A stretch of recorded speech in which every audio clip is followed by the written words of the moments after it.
যে ব্রেকিং নিউজটা, আজকের ব্রেকিং নিউজটা হচ্ছে যে ধর্ষণের জন্য নারীবাদীরা দায়ী, এই কথাটা বলেছেন কে? সংসদে দাঁড়িয়ে বললেন বাবলু। এই বাবলু কে? নিশ্চয় আপনারা দেখতে পাচ্ছেন, ওনার ছবিটা স্ক্রিনে দেয়া আছে। এই বাবলু দেখেন সংসদে সরাসরি যে লাইভ, সেখান থেকে আমি নিয়েছি। সংসদে আপনারা যারা এখন যুক্ত হচ্ছেন, আপনারা একটু অপেক্ষা করুন। আমি ব্রেকিং নিউজের বিস্তারিত বিস্তারিত একটু মানুষকে নিউজটা দিয়ে দেই। যারা শুনছেন তারাও শুনতে আগ্রহী আমার মনে হয়। তা আমি একটু বলে নিই, তারপরে আপনাদেরকে একজন একজন করে আমি সুযোগ দিব। আহ, এবং তিনি ব্রেকিং নিউজে আবার বলেছেন সংসদে দাঁড়িয়ে যে আল্লামা শফীর তেঁতুল তত্ত্ব কাজে লাগানোর আহ্বান সংসদ সদস্য রেজাউল করিম বাবলু। উনি স্বতন্ত্র একজন সংসদ সদস্য। ওনার মুখে দেখেন কেমন দাড়ি টাড়ি আছে, একদম চশমা আছে। আমার কাছে মনে হচ্ছে যে আমার এক সময় আমি যে ছাত্র শিবিরের সাথে ছিলাম, সেই ছাত্র শিবিরের কিছু সিনিয়র নেতারা এইভাবে দাড়ি টাড়ি রাখতেন। তো তিনি বলছেন যে আল্লামা শফী যেই তেঁতুলের মতো যে যেই ভাবে আমাদেরকে মানে আদেশ দিয়েছেন বাংলার মুসলমানদেরকে, সেই তার বাস্তবায়ন কিন্তু উনি চাচ্ছেন। তো ওনার সংসদে দাঁড়িয়ে তিনি বলেছিলেন যে নারীবাদীরা নারী স্বাধীনতার কথা বলে নারীদেরকে উন্মুক্ত করে চলেছে, যার কারণে ধর্ষকেরা ধর্ষণের অনুভূতিকে এতটা অ্যাকসেপ্ট করেছে যে ধর্ষণে উৎসাহিত হচ্ছে। আল্লাহু আকবার। তিনি বলতে চাচ্ছেন যে নারীবাদীরা নারী স্বাধীনতার কথা বলে নারীদেরকে উন্মুক্ত করে চলছে, মানে ওনার ভাষায় বোঝা যায় যে নারীরা ন্যাংটা হয়ে হাঁটতেছে বাংলাদেশে। এবং যার কারণে এই ন্যাংটা দৃশ্য দেখে এই যে ধর্ষক যারা করে, মানে ওনার প্রিয় বন্ধুরা, ওনার প্রিয় ভাইয়েরা, ধর্ষকেরা ধর্ষণের অনুভূতি, ওদের ননুভূতি এতটা অ্যাকসেপ্ট করছে, মানে ওদের ননুভূতি এতটা টান টান হয়ে যায় যে এই ধর্ষণ করতে উৎসাহিত হচ্ছে। সংসদ সদস্য রেজাউল করিম বাবলু, আপনাকে ধন্যবাদ এই মন্তব্য করার জন্য। আপনাকে অনেক অনেক ধন্যবাদ। তিনি আরো বলেছেন যৌন নিপীড়নে রোধে নারীদের পর্দার অন্তরালে রাখার যে কথা হেফাজতে ইসলামের প্রয়াত আমির শাহ আহমদ শফী বলেছিলেন, তাতেও সমর্থন জানিয়েছেন। আল্লাহু আকবার। এই সংসদ সদস্য এই সংসদ সদস্য বলছে আমাদের আল্লামা শফি হুজুর আমির, প্রয়াত আল্লামা শফি হুজুর, মানে উনি তো এখন ব্যস্ত আছেন হুরপুরে নিয়ে। আহ তো এই প্রয়াত আমির আল্লামা শফি হুজুর কি বলেছেন? তিনি বলেছেন যে যে তাতে যে তিনি যে তেঁতুল হুজুর, তেঁতুলের মতো এই কথাটাকে সমর্থন তিনি জানিয়েছেন, এবং এটার বাস্তবায়ন তিনি চাচ্ছেন। আমাদের এই মাননীয় সংসদ সদস্য, ওকে মাননীয় বলতে আমার ঘেন্না লাগে, তারপরও বলছি তিনি, কারণ জনগণ নাকি ওনাকে সংসদ সদস্য বানিয়েছে। আল্লামা তেঁতুল হুজুরের তেঁতুল থিওরিটাও যদি কাজে লাগানো যেত, তাহলে ধর্ষকেরা ধর্ষণ থেকে পিছপা হতো। মানে ওনার যে ভাইরা আছে, ওনার যে বন্ধুরা আছে, যারা নাকি ননু দাঁড়িয়ে যায়, ইমানদণ্ড দাঁড়িয়ে যায় বাংলাদেশের নারীদেরকে রাস্তাঘাটে দেখলে, তারা নাকি নিরুৎসাহিত হতো যদি তেঁতুল হুজুরের এই কথাটা বাস্তবায়ন করতো। নারীরা হচ্ছে তেঁতুলের মতো, তেঁতুলের মতো, তেঁতুলের মতো। এই কথাটা যদি, এই বাণীটা যদি বাস্তবায়ন হতো, তাহলে বাংলাদেশে এত ধর্ষণ হতো না। তাদের ভিতরে এই যে ওনার যে ধর্ষণের ভাইয়েরা, ধর্ষক ভাইয়েরা আছে, প্রিয় ভাইয়েরা, মুমিন ভাইয়েরা, তাদের ভিতরে ধর্মীয় অনুভূতি আসতো। মানে ধর্মীয় অনুভূতি দিয়ে ননুভূতি থামানোর চিন্তা ভাবনা ওনার ছিল। সংসদ সদস্য রেজাউল করিম বাবলু, তার মন্তব্যগুলি আমি আপনাদের সামনে তুলে ধরতেছি। 2013 সালে এক ওয়াজে মাহফিলে নারীদের তেঁতুলের সঙ্গে তুলনা করে সমালোচনায় পড়েছিলেন আমাদের এই বিশ্ববিখ্যাত, বাংলাদেশের বিখ্যাত মানে হেফাজ ইসলামের সাবেক আমির আহমেদ শফি। এবার আমাদের এই বাবলু ভাই সংসদে দাঁড়িয়ে তার বাস্তবায়ন চাচ্ছেন। আল্লাহু আকবার, আল্লাহু আকবার। এবং আমাদের এই বাবলুর আহ যে কথাবার্তা শুনেছেন যারাই, তারা আবার অনেকেই একটু একজন শিক্ষক, সাইফুল হাসান, একজন বেসরকারি বিশ্ববিদ্যালয়ের শিক্ষক, তিনি মন্তব্য করেছেন যে সংসদ বাবলুর আলাপচারিতা জাতীয় সংসদের সদস্যের মান, সরকার পক্ষের সংসদের মনোভাব এবং বাংলাদেশের রাষ্ট্রের দুর্বলতাকে প্রকটভাবে হাজির করেছে। একজন বেসরকারি বিশ্ববিদ্যালয়, আমি ঢাকা ইউনিভার্সিটির বা সরকারি বিশ্ববিদ্যালয়গুলির কোনো মন্তব্য এখন আমরা পাইনি। আহ তিনি আরো দাবি করেছেন যে সাংবিধানিক ভাবে নারী অধিকার এর স্বীকৃতি রয়েছে, মানে সাংবিধানিক ভাবে আমাদের বাংলাদেশে নারীর অধিকারের স্বীকৃতি রয়েছে, কিন্তু নারীর নিপীড়ন থামানো যাচ্ছে না। এরকম পরিস্থিতিতে সর্বোচ্চ নীতি নির্ধারণের ফোরাম জাতীয় সংসদে যদি এই ধরনের বক্তব্য আসে, সেটা নারীদের জন্য কঠিন সময়ের ইঙ্গিত। এখন আমরা দেখার চেষ্টা করব, বোঝার চেষ্টা করব যে বাংলাদেশের যে 95% মুসলমান, আহ, তারা আসলে কি চায়। এই এই বাবলুর মতো বাবলু যে কথাটা বলেছেন সংসদ সদস্য, তাদের চাওয়া পাওয়া কি, আমাদের ইসলাম কি বলে, যে ইসলামের জন্য, যে ইমানের জন্য, যে বিশ্বাসের জন্য, ধর্মীয় বিশ্বাস ইসলামের জন্য যে আমরা জান প্রাণ দেই, এবং আমাদের সংসদে বিসমিল্লাহির রহমানির রহিম দিয়ে শুরু হয়, আমাদের সংসদে কোরআন তেলাওয়াত দিয়ে শুরু হয়। কি কোন তেলাওয়াত দিয়ে শুরু হয়? যে কোরআন তেলাওয়াত দিয়ে শুরু হয়, আল্লাহর বাণী দিয়ে শুরু হয়। একটা আল্লাহর বাণী এখানে এই সংসদে তেলাওয়াত করা উচিত। হে নারীগণ, তোমরা তোমাদের ঘরের বাড়ির চতুর্সীমানার ভিতরে অবস্থান করো। হে নারী হে নারীগণ, তোমরা তোমাদের ঘরের ভিতরে অবস্থান করো এবং বাইরে বের হয়েও না, যেমন ইসলাম পূর্ব জাহিলি যুগের মেয়েরা বের হতো।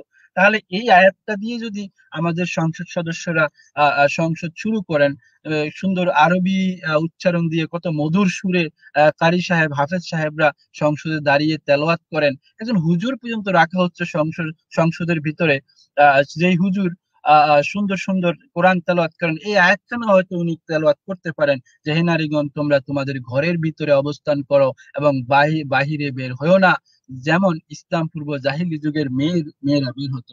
তাহলে একটা জিনিস তো স্পষ্ট, যে এই বাবলু সাহেব তো আসলে কোনো অবস্থাতেই কোরআন বিরোধী, ইসলাম বিরোধী কথা বলে না। তাহলে আসলে এই জন্যই তো ঢাকা বিশ্ববিদ্যালয়ের আমাদের তথাকথিত বুদ্ধিজীবীরা নীরব, কারণ তারা তো দিন শেষে মুসলমান, দিন শেষে তারাও হাজি। স্ত্রী জাতিরা, স্ত্রী জাতির একটা সুন্দর একটা কথা এখানে, স্ত্রী জাতির পর্দায় গুপ্ত থাকার সত্তা, মানে স্ত্রীরা হচ্ছে একটা গুপ্ত সত্তা, স্ত্রীরা হচ্ছে একটা গুপ্তধন, তাদেরকে পর্দায় রাখতে হবে। কিন্তু যখনই তারা পর্দার বাহিরে আসে, তখন শয়তান তাদের দিকে ঝুঁকে পড়ে। তাহলে বাবলু সাহেব তো ঠিকই বলেছেন, শয়তান এসে আমাদের মুমিন ভাইদের চোখকে দেখায়, ওই দেখো দেখো দেখো, ওই যে একটা ন্যাংটা মেয়ে যাচ্ছে, ন্যাংটা মেয়ে যাচ্ছে, ন্যাংটা মেয়ে যাচ্ছে, ওই দেখো দেখো দেখো। তখন শয়তান তাকে, মানে শয়তানে নাকি তাদেরকে ধর্ষণ করতে উদ্বুদ্ধ করে, উৎসাহিত করে। ওই নারী তো একটি শয়তান, নবীজি তো অন্য হাদিসে বলেছেন, যারা নিজেদেরকে প্রদর্শন করে ঘুরে বেড়ায়, পুলিশের সামনে যায়, তারা হচ্ছে ব্যভিচারিণী, ব্যভিচারিণী, ব্যভিচারিণী। এবং যেই নারী দেখলে আপনার লালা ঝরে, যেই নারী দেখলে আপনার তেঁতুলের মতো লালা তেঁতুলের মতো খেতে ইচ্ছা করে, সেই নারী হচ্ছে শয়তান, শয়তানের বেশে আসে, শয়তানের বেশে চলে যায়। মোহাম্মদ সাল্লাল্লাহু আলাইহি সাল্লাম এই এই বিখ্যাত হাদিসটি আমরা সবাই জানি। তিনি এই শয়তানকে দেখে দৌড়ে গিয়ে জনবকে ধরে মানে যা ইচ্ছা, যা প্রয়োজন তা করলো, যৌন মিঠা, মানে ওনার যেই আহ, যৌনতা জাগলো, সেই যৌন মিটানোর পরেই তিনি চলে আসলেন। আমাকে মনে হয় আমি একটু শেষ করে নেই, আপনারা একটু ধৈর্য ধরেন। আহ, তো মেয়েরা যখন বালেগা হয়ে যায়, আমাদের সফিজ সুন্দর করে বালেগা বালেগা, এই যে মেয়েরা যখন বালেগা হয়ে যায়, তখন তাদের শরীরে কোনো অংশ দেখা বা দেখানো জায়েজ নয়। অনেকে অনেক কাপড় পরিধানকারী পাতলা কাপড়ের কারণে কিয়ামতের দিন উলঙ্গ সাব্যস্ত হবে।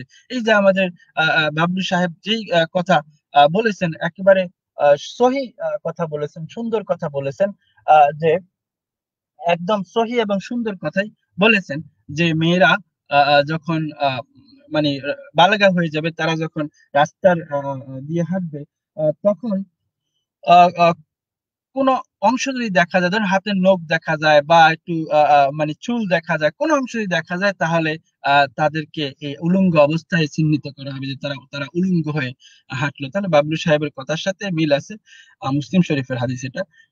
আরেকটা হাদিস তিরমিজির, খবরদার, মোহাম্মদ সাল্লাল্লাহু আলাইহি ওয়াসাল্লাম বলছেন, খবরদার কোন পুরুষ যেন কোন মেয়ে লোকের সঙ্গে একাকী না থাকে। কেননা যখনই কোন পুরুষ কোন মেয়ে লোকের সঙ্গে একাকী হয়, তখনই শয়তান তাদের তৃতীয় জন হয়ে যায় এবং তাদের পেছনে লাগে।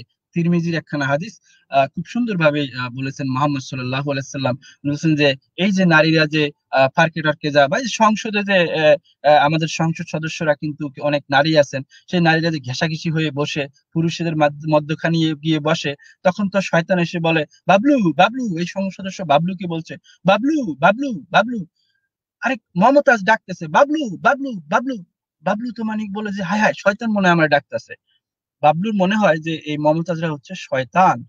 আহ এবং আরেকটা এখন দেখুন কেন বাবলু সাহেব বললেন, আমি কিছু ইসলামী বিধানের কথা বলি। যেসব পুরুষদের সাথে দেখা দেয়া নারীদের জন্য জায়েজ নয়, তারা হচ্ছে বেগানা বা গায়রে হারাম। তাহলে কারা তারা? রহ মানে হুরমতের হুরমতের রক্তের সম্পর্কহীন যে কোনো বেগানা পুরুষ, হুরমতের রক্ত রক্তের সম্পর্কহীন যে কোনো বেগানা পুরুষ, নিজ গ্রামের লোক হোক বা ভিন্ন গ্রামের, এবং চাই একই স্কুল বা কলেজে বা ভার্সিটির হোক না কেন, বা বা আপনার সহপাঠী হোক না কেন, বা অফিসে চাকরি করেন, যে সংসদ সদস্য মমতাজের সাথে আমাদের বাবলু যে ঘেঁষাঘেঁষি করে বসে, এটা কিন্তু জায়েজ নয়, হারাম হারাম হারাম। তাহলে বাবলু সাহেবের যে মানে প্রস্তাব, এটা মেনে নেওয়া উচিত, আমাদের সরকারের মেনে নেওয়া উচিত। তারপরে ধর্মবাপ, এই যে আমাদের দেশে ধর্মবাপ বলে না, এটাও হারাম। ধর্মবাই হারাম। তারপরে উকিল বাপ হারাম। তারপরে মুখ ডাকা বাপ হারাম। ভাই বা মামা চাচা শিক্ষক পীর, যত এই ধরনের যত গায়রে হারাম পুরুষ আছে তাদের সাথে দেখা করা হারাম হারাম।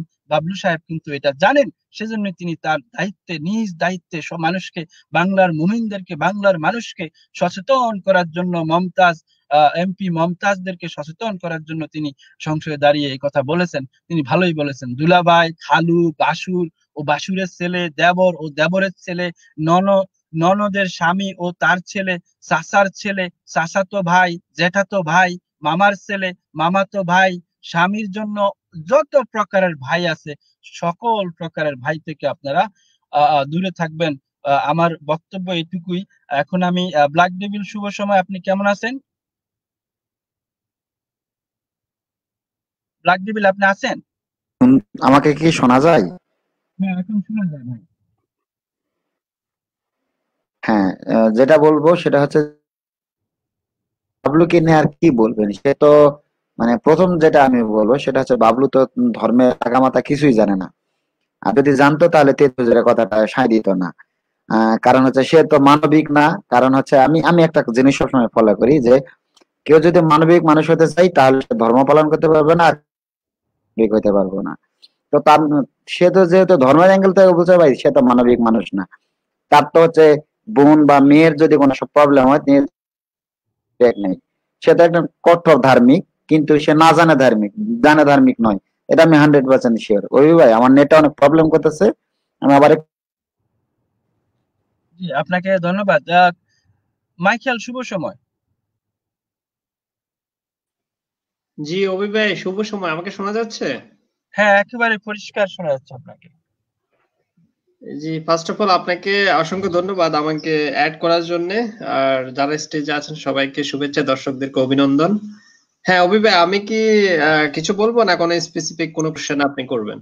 না, আপনি বলেন যে এই যে আমাদের এই যে বাবলু সাহেব জাতীয় সংসদ সদস্য, তিনি সংসদে দাঁড়িয়ে যে বলেছেন তেতুল হুজুরের যে তেতুলের মতো নারীরা সেই বাণী বাস্তবায়ন করার জন্য তিনি অনুরোধ করেছেন সংসদে দাঁড়িয়ে। আচ্ছা আচ্ছা, হ্যাঁ, অ্যাকর্ডিং ফ্রম কোরআন এন্ড হাদিস আপনার তিনি ঠিক কথাই বলেছেন, আমি তার কথার বিরোধিতা করব না।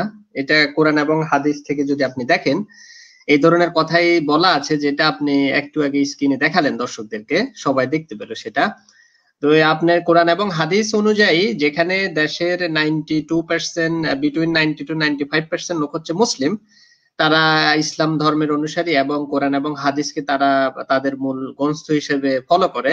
এখন সেখানে যদি এই ধরনের কথা বলা থাকে তাহলে তো উনি কোনো খারাপ কিছু বলেছেন বলে আমি মনে করি না। কিন্তু আপনি যদি এটার বিপরীতে আপনি দেখেন তাহলে হয়তো ভিন্ন ব্যাখ্যা আসে। কিন্তু আল্লাহ যেখানে বলেছে নারীদেরকে ঘরের মধ্যে থাকতে, এখানে যদি নারীরা ঘরের বাহিরে এসে বেপর্দায় গার্মেন্টসে যায়, স্কুল কলেজে যায়, ইউনিভার্সিটিতে যায়, তারা বাহিরে গিয়ে হয়তো এখন বাংলাদেশে ক্রিকেট মানে মহিলা ক্রিকেটারও ক্রিকেট টিমও আছে, মহিলা অনেক ক্রিকেটার আছে। তাহলে তারা যদি খেলাধুলা করে বেড়ায় তাহলে নারীরা দর্শিত হবে অ্যাকর্ডিং ফ্রম ইসলাম এন্ড কোরআন হাদিসে যেভাবে বর্ণনা করা আছে নারীদেরকে পর্দা করে থাকতে, ঘরে থাকতে। এখন তারা যদি তো কোরআন হাদিসের কথা অমান্য করে যদি বাহিরে যায় তাহলে তো তারা দর্শনের শিকার হবে, এটা নরমাল। আর এটার প্রমাণও কিন্তু আমরা যদি আরেকটা হাদিস থেকে দেখি সেখানে দেয়া আছে, যেমন নবী মোহাম্মদ একদিন বাহিরে হাঁটতেছিল, কোথায় যাচ্ছিল, তখন একটা মেয়ের বুকে একটু কাপড় হয়তো সরে গেছে, বাতাস এসেছিল, কাপড় বুক থেকে সরে গেছে এমন কিছু। তখন উনি মানে তার বিমানবন্দর আইফেল টাওয়ারের মতো দাঁড়িয়ে যাওয়ার কারণে উনি নিজেকে কন্ট্রোল না করতে পেরে একদম দৌড় দিয়ে বাসায় গিয়ে তারপরে মানে নিজেকে ঠান্ডা করে আবার বের হয়েছেন। যদিও এটা আমরা ওনাকে লুচ্চামির কোনো একটা অংশ হিসেবে এটাকে ধরে নিতে পারি না, যেহেতু উনি প্রফেট। তো যাক, এখন নবী যেখানে নিজের মানে নিজে কন্ট্রোল করতে পারেনি, he could not control himself, so how could we, মানে আমরা কিভাবে করি তাহলে? যারা নরমাল উম্মত আছে আমাদের সমাজে যারা বসবাস করে তারা তো নরমাল উম্মত। এখন নবী যেখানে মানে ফেল, একটা মেয়ের বুকে কাপড় না দেখে একদম অবস্থা খারাপ, তো সেখানে নরমাল যারা ওনার উম্মত তারা তো কখনো কন্ট্রোল করতে পারবে না, তারা হয়তো পথেই ধরে বসবে। আর নবী মোহাম্মদের যেহেতু অনেক অনেক ধরেন আপনার অনেকগুলা ওয়াইফ ছিল প্লাস ওনার দাসী ছিল, সে কারণে হয়তো উনি দৌড় দিয়ে বাড়িতে গিয়ে একটা না একটা পেয়েছেন। এখন যাদের একটা ওয়াইফ, তারা যদি এখন পথে ঘাটে এই বেপর্দা বেশ্যা মেয়েদেরকে দেখে তাদের ইমানদণ্ড নবী মোহাম্মদের মতো দাঁড়িয়ে যায়, তাহলে তো তারা বাড়িতে দৌড় দিয়ে গিয়ে দাসীও পাবে না, আবার টাকা পয়সার জন্য ওই মেয়েদের যৌনাঙ্গ হালাল করে বিয়েও করতে পারে নাই, বউ নাই। এখন তারা কি করবে? সেই কারণে তারা ওই যেহেতু বাড়িতে কেউ নাই, গিয়ে পাবে না দৌড় দিয়ে কাউকে, সেই কারণে তারা পথের মধ্যে ধরেই মানে সেটা করে ফেলবে। তো আল্লাহ তো ভালোর জন্যই বলেছে তাদেরকে ঘরে থাকতে, ঘর থেকে বাইর হলে ছেলেরা দেখে উত্তেজিত হয়ে ওইখানে শুরু করবে, যেহেতু তাদের ঘরে দাসীও নেই, বউ নেই। আল্লাহ ভালো কথা বলেছে নারীদেরকে ঘরে থাকতে, তারা ঘরে থাকে না। বেশ্যা, বেপর্দা, যারা বেপর্দায় চলাফেরা করে বাইরে, এদেরকে বেশ্যা হিসেবে আমি বলি ইসলামের দৃষ্টিতে। কিন্তু আপনি যদি এটার অপোজিট সাইড দেখেন, যেমন ইউরোপ আমেরিকার কথা বলেন, সেখানে কিন্তু আপনার নারীরা অর্ধউলঙ্গ হয়ে রাস্তায় হাঁটাহাঁটি করে, কাজ করে একসাথে ছেলেদের সাথে। আমার সাথে অনেক নারী কাজ করে অর্ধউলঙ্গ হয়ে সামারে। এখন এই সামার সেশনে যখন আমরা যানবাহনে চলাফেরাও করি, অনেক অর্ধউলঙ্গ নারী আমরা দেখি। এখানকার পোশাক আসে কেমন, কিন্তু আমাদের আসলে ভিতরে কোনো যৌন কামনা আসে না, এবং কি যারা এখানকার পুরুষ তাদেরও ভিতরে কোনো যৌন কামনা কাজ করে না। এখন সেই ক্ষেত্রে হয়তো ভিন্ন কোনো ব্যাখ্যা আসে, সেদিকে আমি যাচ্ছি না, এটা সবাই জানে। কিন্তু ইসলামের দৃষ্টিতে ওই ব্যক্তি যা বলেছে আমি সবগুলা কথাকে সাপোর্ট করি। জি অভিবা, আপনাকে ধন্যবাদ। জি, আপনাকে অনেক অনেক ধন্যবাদ। অনেকেই কমেন্ট করেছেন যে ওনার ছবিটা যাতে আমরা সরিয়ে দেই। আমি বুঝতে পেরেছি আপনাদের ঘেন্না লাগতেছে, এই জন্য আমি আমাদের এই যে এদেরকে ধর্মীয় অনুভূতির কারণে তাদেরকে গ্রেপ্তার করা হয়েছে, হয়রানি করা হয়েছে, মানে অনুভূতি দাঁড়িয়ে যায় তাদের, সেজন্য এদেরকে তাদের ছবিটি আমি স্ক্রিনে নিয়ে আসলাম। আপনাকে ধন্যবাদ মাইকেল সরকার। শুভ সময়, কেমন আছেন আপনি? ওয়ালাইকুম আসসালাম, ভালো আছি, আল্লাহর দোয়ায় ভালো আছি। জি বলেন, আপনি কি বলতে চান? মানে এই যে সাংসদ এর নিয়েই তো সমালোচনা করতেছেন নাকি? এই যে সংসদ বাবলু, সে বলতেছে যে মানে সংসদে দাঁড়িয়ে বলতেছে যে তেঁতুল হুজুরের বাণী বাস্তবায়ন করতে। এই যে উনি আরেকটা ব্রেকিং নিউজ আমি আপনাকে সামনে তুলে ধরি, দেখেন এখানে কি লেখছে। আল্লামা শফির তেঁতুল তত্ত্ব কাজে লাগানোর আহ্বান, স্বতন্ত্র সংসদ সদস্য রেজাউল করিম বাবলু। হ্যাঁ, তাও এই রেজাউল করিমের তো কোনো দোষ নাই রে ভাই, আপনারা হুদাই এই যে রেজাউল করিম যে দোষ দিতে আছেন। এখন কোন ঘটনা হয়েছে কি, যে এই যে রেজাউল করিম এ তো মুসলমান নাকি, এবং এর কোরআন হাদিসের পরে বিশ্বাস আছে। মেয়েরা থাকবে ঘরে বন্দি, তারা কেন গার্মেন্টস সেক্টরে কাজ করবে? আচ্ছা, তারা কেন বাইরে চাকরি করবে? তারা কেন কলকারখানায় কাজ করবে? তারা তো থাকবে ঘরের ভিতরে বন্দি। হুম, ঘরের ভিতরে বন্দি সজ্জার মতো, হ্যাঁ, মানে ওই কি মানে তোলা কাপড়ের মতো এরকম ওই শোকেসের ভিতরে সাজানো থাকবে আপনার স্বামী যখন ইচ্ছে শোকেসটা খুলে বের করে ব্যবহার করবে, এই হচ্ছে মূল কাজ। এখন আপনি যদি এইসব এই বাইরে যান, মেয়ে ছেলে যদি বাইরে যায়, তা আমাদের ইমানি দণ্ড তো শক্ত হবে এবং আমরা সুযোগ পাইলে তো ছেড়ে দিব না। এখন কথা হচ্ছে কি, যে আমি তো, আমার নবী কিন্তু নিজেকে কন্ট্রোল করতে পারেনি। নবী যদি সংযমের শিক্ষা দিতেন, যে না, তোমরা যদি এরকম কখনো দেখো এবং যদি তোমাদের সংযম ছুটে যায়, তাহলে তোমরা নিজেকে কন্ট্রোল করো, অথবা একটা সূরা পড়ো, অথবা আমার নাম করো, হ্যাঁ, দোয়া পড়ো, বা এরকম যদি আমার নবী যদি কি করতেন, আমাদের যে সংযমের শিক্ষা দিতেন, হ্যাঁ, তাইলে আমরা কি করতাম, আমরা সেই সংযম ধরে রাখতাম। তো নবী কিন্তু আমাদের সংযম শিক্ষা দেননি। আপনাদের তথাকথিত কথায় আমরা সংযম শিক্ষা কিন্তু পাইনি, আমরা আহ, কিন্তু ভোগের শিক্ষা পেয়েছি, বুঝছেন? তো এখন এই যে প্রধানমন্ত্রী এই যে আপনার এই যে সংসদে আসে, এখন এটাও তো প্রধানমন্ত্রীর জন্য এই যে বাবলু, এটা রিস্কি ফ্যাক্টর। কারণ বাবলুর তো মনে হতে পারে যে না, আমি এরকম একটা ইমানি দায়িত্ব পালন করি, যেমন সুন্নত, হ্যাঁ, এই যে এখন এই যে আমি সেদিন আগে যে একটা মানে ইসের হুজুরের কথা শুনছিলাম, সে হুজুর তার এই যে শিষ্যদের সবক দিচ্ছে, যে আমরা যদি কি করতে চাই, এই যে মেয়ে ছেলেদের যদি রাস্তাঘাটে বেরোনো বন্ধ করতে চাই, তাহলে আমাদের যে কাজটা হবে, যেসব মেয়েরা বোরকা পরে না, হিজাব পরে না, এদেরকে আমাদের টিচ করতে হবে। এবং এই টিচ করার ভয়, এবং টিচ কাদের করা যাবে না, যারা এই যে হিজাব বোরকা পরে, এদের টিচ করা যাবে না। তাহলে এই যারা হিজাব বোরকা পরে না, এরা মনে করবে কি, যে এইটাই হিজাব বোরকাকে তারা নিরাপত্তা মনে করবে, এবং সবাই এই হিজাব বোরকা পড়বে।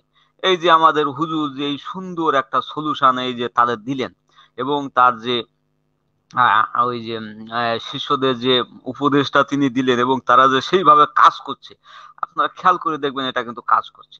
আরেকটা জিনিস হচ্ছে কি, যে কোরআন হাদিস, মুসলমান হলে আপনাকে কোরআন হাদিসে অগাধ বিশ্বাস রাখতে হবে, এবং এটাকে বলা হয় যে ইমান, নাকে দড়ি বাঁধা উটের মতো।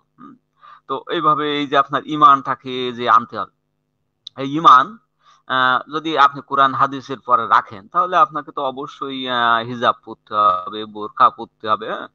এখন ঘটনা হচ্ছে কি, যে এই যে হিজাব বা বোরকা, এই যে কোন প্রেক্ষিতে নাজিল হয়েছিল, শানে নজুল কি? আপনারা জানেন যে সওদা হচ্ছে ওই যে পায়খানা করতে গেছিল, মানে প্রাকৃতিক কর্ম সারতে গেছিল, তখন এই যে ওমর দেখে ফেলেছিল। ওমর দেখিয়ে নবীর উপরে চাপ দিল, চাপাচাপি করলো, যে আমি কিন্তু সওদারে দেখে ফেলেছি, আপনি কেন আপনার স্ত্রীদের উপরে এই যে পর্দার আয়াত নাজিল করতেছে না? তখন এই যে ওমরের অনুরোধে বা ওমরের চাপাচাপিতে আল্লাহ, মানে আমাদের নবীর এই যে ফরমাইশে আর কি, তদবিরে আল্লাহ কিন্তু এখানে এই যে আয়াত একটা দিয়ে দিলেন, সেটা হচ্ছে এই যে পর্দার নিয়ে। আবার আপনি আরেকটা জায়গায় দেখবেন, আরেকটা আয়াতে সেখানে কিন্তু উল্লেখ আছে যে আল্লাহ নবীকে বলছে যে তোমার স্ত্রীদের উপরে পর্দা দিয়ে দাও। তো পর্দা দিয়ে দিলে কি হবে, তাতে যে কারা মুসলমান কারা অমুসলমান এটা কিন্তু চেনা যাবে, মুসলিম অমুসলিম চেনা যাবে। এবং এই যে যারা বোরকা টোরকা পরবে এরা মুসলিম, এবং এদের উপরে কিন্তু আর বিরক্ত করা হবে না। বিরক্ত কাদের করা হবে? যারা হিজাব বোরকা পরে না। তো এইখানে দেখেন, আমার কোরআনেই কিন্তু স্পষ্ট আয়াত আছে যে যে হিজাব বোরকা পরবে না, তাকে কিন্তু আপনি বিরক্ত করতে পারেন, তাকে উত্তক্ত করতে পারেন, তার উপরে অত্যাচার করতে পারেন। তো এই যে অত্যাচার করা, আপনি যদি বেশি অত্যাচার করেন, তাহলে সেক্ষেত্রে ধর্ষণ। তাহলে এই যে বাবলু সাহেবে তো কোরআনের কথাই বলিছে, কোরআনে যা আছে যে যারা হিজাব বোরকা পরবে না তাদেরকে ধর্ষণ করতে হবে, এটা তো কোরআনের। আমরা যদি ওই সেই ইজমা কিয়াস করি, তাহলে এইখানে আপনার ধর্ষণ করা বৈধ, ভাই। ঠিক আছে? আচ্ছা সরকার ভাই, আপনি কি শুনতেছেন আমাকে? হ্যাঁ হ্যাঁ, শোনা যাচ্ছে। আপনাকে একটা কোশ্চেন করা ছিল, সেটা হচ্ছে আপনি যেহেতু একজন মুমিন, as far as I know, আমি এটা জানতে চাচ্ছি, মানে আল্লাহ ছেলেদের ব্যাপারে, মানে আমি যদি বাংলাদেশের পত্র পত্রিকাগুলো পড়ি, সেখানে দেখি যে প্রত্যেকদিন প্রায় প্রত্যেকদিন ওই মানে যে বায়ুকামি যেটাকে বলে, মানে শিশু বলাৎকার মাদ্রাসাগুলোতে সেগুলা হচ্ছে। এখন দেখা যাচ্ছে দর্শন, মানে মেয়েদেরকে দর্শন করার যে একটা, আপনি যদি কোনো একটা স্ট্যাটিস্টিক দেখেন, মেয়েদেরকে যে হারে দর্শন করতেছে, এটার 3 গুণ বেশি ছেলেরা বলাৎকারের শিকার হচ্ছে, ছোট ছোট বাচ্চা ছেলেগুলো। এখন আমার তো মনে হয় বাংলাদেশের প্রেক্ষাপট অনুযায়ী আল্লাহ পাকের স্পেশালি কোন একটা আয়াত তখন দেওয়ার দরকার ছিল, কারণ উনি যদি সব জেনেই থাকতেন আগ থেকে, যেই ওই বাংলাদেশের ওই মানে ওই দেশটা বা ওই জায়গাটার ছেলেদের একটা পর্দার ব্যাপারে যদি একটা আয়াত থাকতো তাহলে ভালো হতো না? ছেলেদের ব্যাপারে কি বলবো? না, এইখানে একটা কথা আছে মাইকেল, আমাদের হুজুররা যা করে এরা কিন্তু শরীয়ত মেনেই করে, বুঝছেন? তো আমি এইখানে আপনারা আর একটা এক্সপ্লানেশন, আমি সুন্দর একটা এক্সপ্লানেশন আছে, সেটা হচ্ছে কি যে আমাদের দেখেন যে এই আমাদের কিন্তু যে মাস্টারবেশন করা নিষিদ্ধ। আপনি যদি মাস্টারবেশন করেন তাহলে আপনি যখন ওই যে কিয়ামতের দিন যাবে তখন আপনার আঙ্গুলে কিন্তু সব বাচ্চা হয়ে যাবে, যেহেতু এই স্পার্ম গুলো আপনি নষ্ট করে ফেলাইছেন অপাত্রে দিয়ে। হ্যাঁ, এই জন্য আপনার আঙ্গুলে বাচ্চা হবে, হ্যাঁ, আঙ্গুলগুলো সব বাচ্চা বাচ্চা হয়ে যাবে এবং এখান থেকে এর শাস্তিও কিন্তু আপনার ভোগ করতে হবে। এখন সেই ক্ষেত্রে সবচেয়ে কম শাস্তিময় বা এটা এই গুনাহ মাপযোগ্য, হ্যাঁ, যে এই যে বাচ্চা শিশুদের সাথে যদি আপনি এগুলো করেন, এই গুনাহ আসলে কোনো কিছুই না। আপনার যদি আল্লাহর প্রতি ঈমান থাকে, মুহাম্মদের প্রতি ঈমান থাকে, তাইলে আপনি কি এই যে বেহেশতে চলে যাবেন। এই সব গুনাহ সবচেয়ে বড় গুনাহ আছে আল্লাহর সাথে শিরক করা। আর আপনি ধর্ষণ, হত্যা, খুন, রাহাজানি যাই বলেন না কেন, এসব আল্লাহর কাছে মানে ডাল ভাত, বুঝছেন? এই জন্য আমাদের হুজুরা কিন্তু শরীয়ত মেনে এই কাজগুলো করে থাকে। জি মাইকেল। মাইকেল, আপনার কি আর কোনো প্রশ্ন আছে এই মুফতির কাছে? না না, এখনকার জন্য অতটুকুই এনাফ ছিল, পরবর্তীতে হয়তো আবার করবো। ধন্যবাদ। জি, আপনাকে ধন্যবাদ। সরকার, আপনি আর কিছু যুক্ত করবেন বাবু ভাইয়ের কাছে যাওয়ার আগে? না, যদি প্রসঙ্গ আসে তাইলে বলবো। আচ্ছা, আপনি থাকেন। বাবু ভাই, শুভ সময়।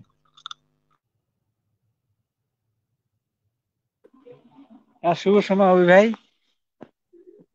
আপনাকে আমি ধন্যবাদ। কি অবস্থা আপনার, প্রথম বলেন। থেকেই শুনছি হ্যাঁ, আমি প্রথম থেকেই শুনছি, বলা লাগবে না। আপনাকে ধন্যবাদ, আর যারা দেখছে তাদেরকেও ধন্যবাদ।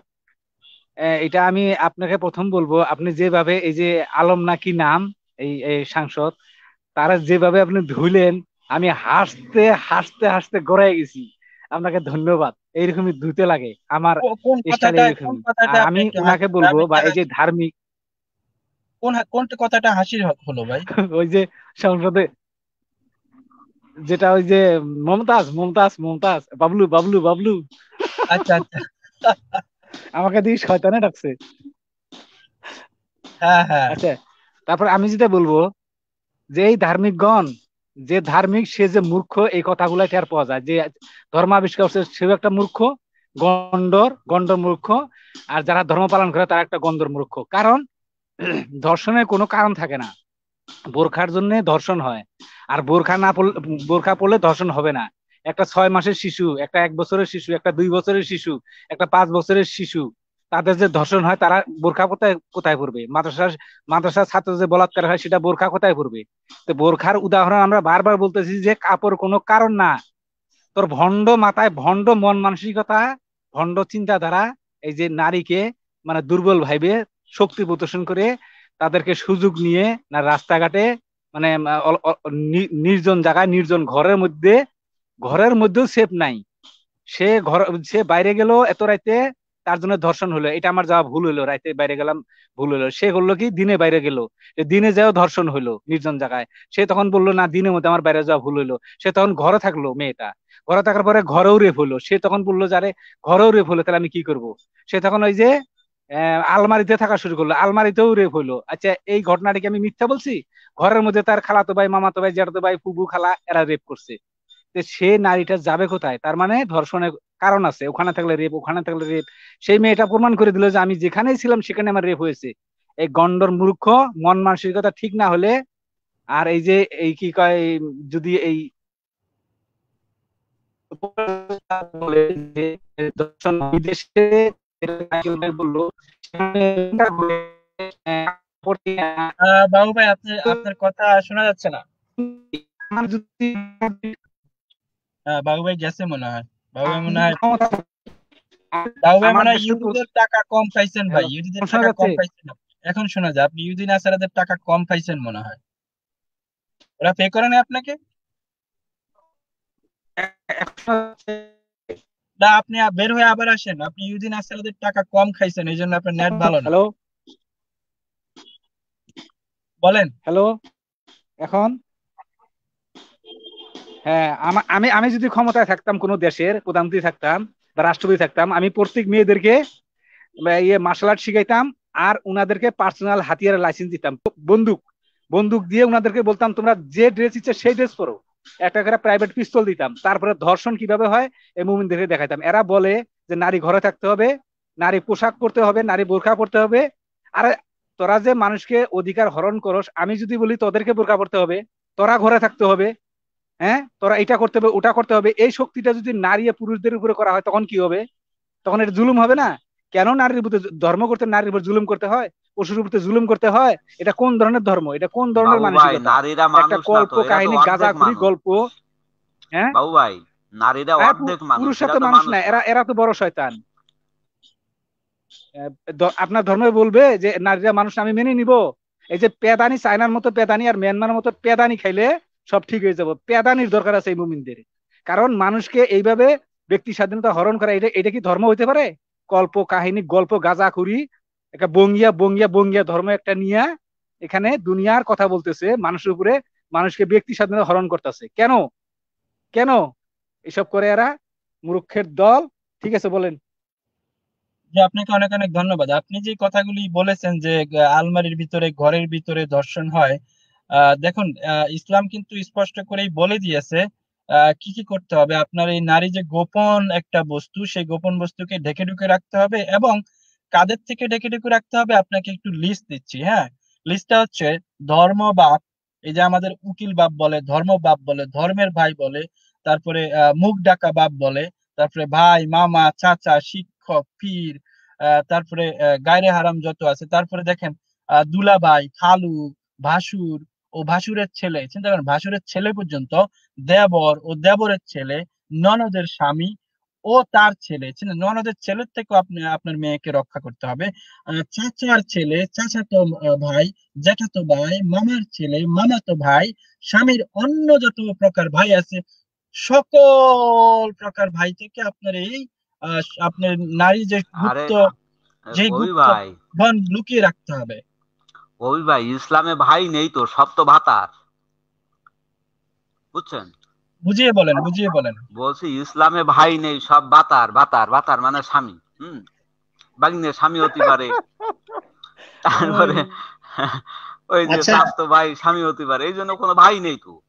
এই সরকার ভাই, হ্যাঁ, এখানে বাংলাদেশে আমি কয়েকটা নিউজে দেখেছি যে মানে আঙ্কেলের কাছে, চাচার কাছে ভাতিজি দর্শিত হয়েছে। এখন এই যে ভাতিজি দর্শিত চাচার কাছে, এখন চাচার নামটা কিন্তু এখানে আমি দেখিনি যে মানে বাসি চাচার কাছ থেকে বা বাবার কাছ থেকে পর্দা করতে হবে। বাবার কাছেও মেয়ে দর্শিত হচ্ছে এবং চাচার কাছেও হচ্ছে। এখন সেই চাচার ব্যাপারে কাছে পর্দা করতে হবে বাবার কাছেও করবে নাকি?